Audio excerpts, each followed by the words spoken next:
বাবা, ওই দেখো আকাশে যে কালো মেঘ ঢেকে গেছে, প্রচন্ড বিদ্যুৎ চমকাচ্ছে। এবার কি করব?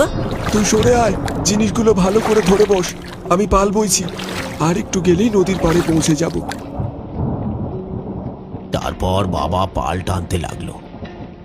আমি নৌকার উপর বসে মাছের হাড়ি, জাল আর অন্যান্য জিনিসগুলো ধরে বসে আছি। ঘুমট ভাবটা কেটে ঝোড়ো হাওয়া বইতে শুরু করলো। আকাশে প্রচন্ড বিদ্যুৎ চমকাচ্ছে, সাথে শুরু হলো বৃষ্টি।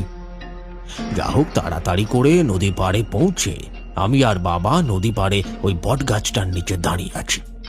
দেখলাম বাকি জেলেরা যারা মাছ ধরতে গিয়েছিল তারাও নৌকা নিয়ে বাড়ি ফিরছে। সব মিলিয়ে গোটা 10টা নৌকা আসছে। কি হলো খুড়া, তোমার চোখে জল, কাঁদছো কেন? সেদিনের কথা মনে করলেই এখনো চোখ ফেটে জল আসে। কেন খুড়া, কি এমন ঘটেছিল যার জন্য তোমার চোখে জল আসে? তারপর দেখলাম চারিদিক কাঁপিয়ে পরপর বজ্রাঘাত করতে শুরু করলো, যেন অকাল মরণের খেলা শুরু হলো। চোখের সামনে যারা নদীতে নৌকা নিয়ে বাড়ি ফিরছিল সবকটা নৌকাতে বজ্রাঘাত হলো। নিমেষের মধ্যে নৌকাগুলো দাউ দাউ করে জ্বলে উঠল।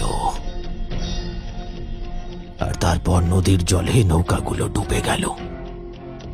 তাদের মৃত শরীরটাও দেখতে পাওয়া গেল না।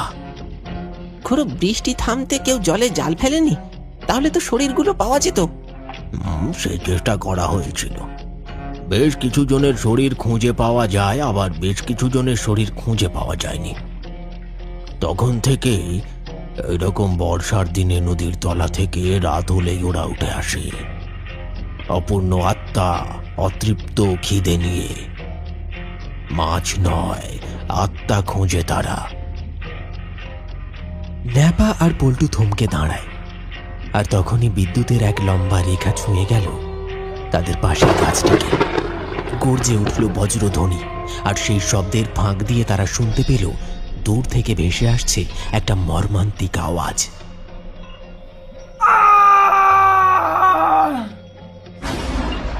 ও খুড়ো, এটা আবার কার আওয়াজ? আবার কেউ মরলো নাকি বজ্রাঘাত পড়ে? হ্যাঁ, তাই তো মনে হচ্ছে, কিন্তু শব্দটা কোন দিক থেকে এলো বলতো? ওই দিক থেকে এলো, যাবে নাকি? আমার সঙ্গে আয়।